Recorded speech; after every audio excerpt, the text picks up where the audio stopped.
sex. And isolation tanks. And about having good relationships, like the best way to have a good relationship, you got to be comfortable with who the fuck you are.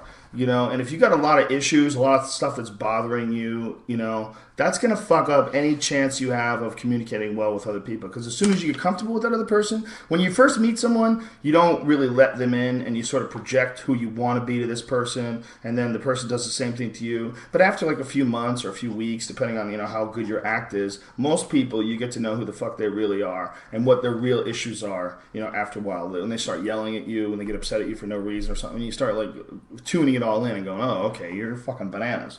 You gotta not be bananas in order to get someone who's not bananas. Like dudes will always say like, yeah, man, I'm fucking trying to find a good girl, dude. I'm just tired of all these bitches. Like, meanwhile, you're a mess, bro. You're a fucking mess. You're a loon. You hate your stepdad. You want to fucking beat dudes up at stoplights. You're a mess. And unless you stop being a mess, you're never going to be involved in a good relationship. You're never going to be able to recognize other people that are fucked up. Like I've always said that one of the things about trying to be like super honest, and I try to be literally as honest as possible. Like it sounds really kind of gay, but I really do try two very important things. One, I try to be as nice to people as possible. And by as nice as possible, I wish I could be nice to everybody, but some people are fucking obsessive and they won't leave you alone, or they're bananas, or they're retarded, or they're abusive, or they try to take advantage of you if you're nice. I mean, there's some people that you can't be nice to, unfortunately. There's some people that, they need fucking years of therapy, and when you run into them, you don't have the time for that. So you got to go, dude, leave me the fuck alone. Stop.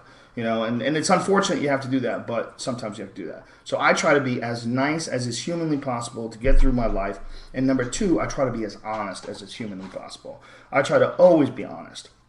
I try to make sure that everything I'm doing from a place where I can be honest about it. And if you can't be honest about it for the most part, one thing is being honest. Another thing is like TMZ type shit, like revealing all sorts of information about your personal life because people are creepy and they want to like look into it. That's not honesty. That's like a revealing thing, and I'm not really into that. Right. I'm not really into like going on a reality show and having everybody see my bathroom. Like, what the fuck is that? That's not honesty. That's just weird voyeuristic shit that people get obsessed with.